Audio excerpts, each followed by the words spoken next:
gentlelady from Utah, Ms. Love. Thank you so much for being here today.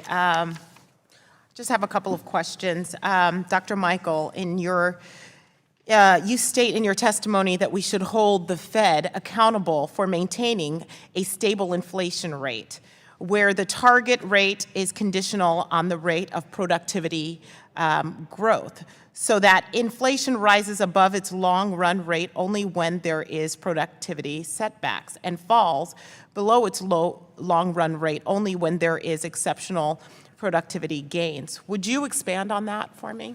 Sure.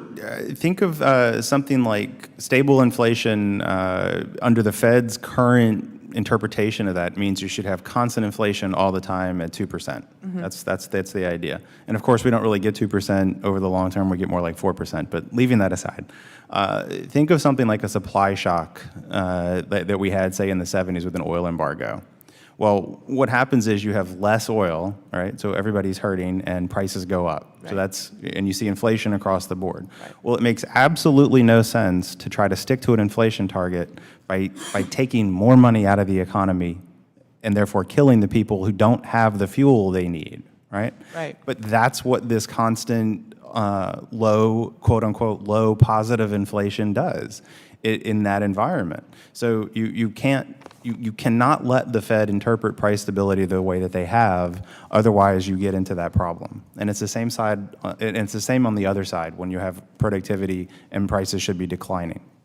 Okay, Mr. Pollack, you say that in your testimony that the Fed is just as bad as everyone else at economic and financial forecasting, despite having an army of PhD economists that can run computer models as complicated as they choose. So why do you think the Fed is so bad at forecasting?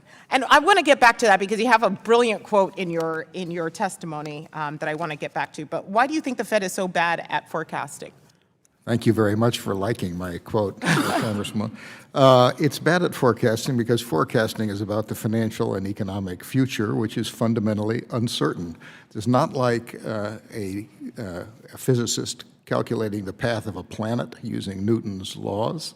This is about forecasting the interacting behavior, interacting strategies of governments, investors, consumers, entrepreneurs, and no one, including the Fed, knows what is going to happen. And that's why they shouldn't pretend to be philosopher kings who know this and should be granted independence from the elected representatives of the people. Okay, so you've said that in our current national policy, it's not one of savings and loans, but one of loan and loans. and I want to know what that means for the average American. In other words, what does that mean for the young couple who is still dealing with, high costs of education and paying off their student loan debts, or the trucker that's trying to make his family make ends meet, and he's realizing that the cost of health care has continued to go up. What does that mean for the single mother that is just busting her chops every day to try and make and provide for her children? Congresswoman, without savings, there are no loans in the end, or any investment or any growth in the long run. And savings should be encouraged, and we have forgotten how to do that. Now, in certain circumstances, of course, it's more difficult to save than others. I quote I mentioned in my testimony, the old theory of the savings and loans, I'm talking of in the 1920s and 30s, which were focused on low-income people and inducing them to save. It was a wonderful and right idea in order to get control of their lives. It's harder sometimes than others, but I used to have the savings contract from the savings and loan I ran, in which people promised to save $2 a week, $1 a week, $5 a week, but it was to establish the pattern and practice of savings which will stand you in good stead over time. It's really interesting because as I speak to people in my district, I ask them is it a lot easier or a lot more difficult to save for the future? And over and over and over again, they tell me that it is absolutely impossible to have any savings because every time they turn around and save something, there's something else that's coming out of it, and they can't keep up.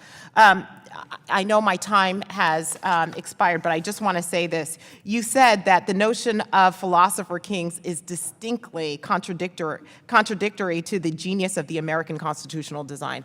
That is a great quote. I yield back. Thank you very much. Thank you, and the gentlelady's time has expired. The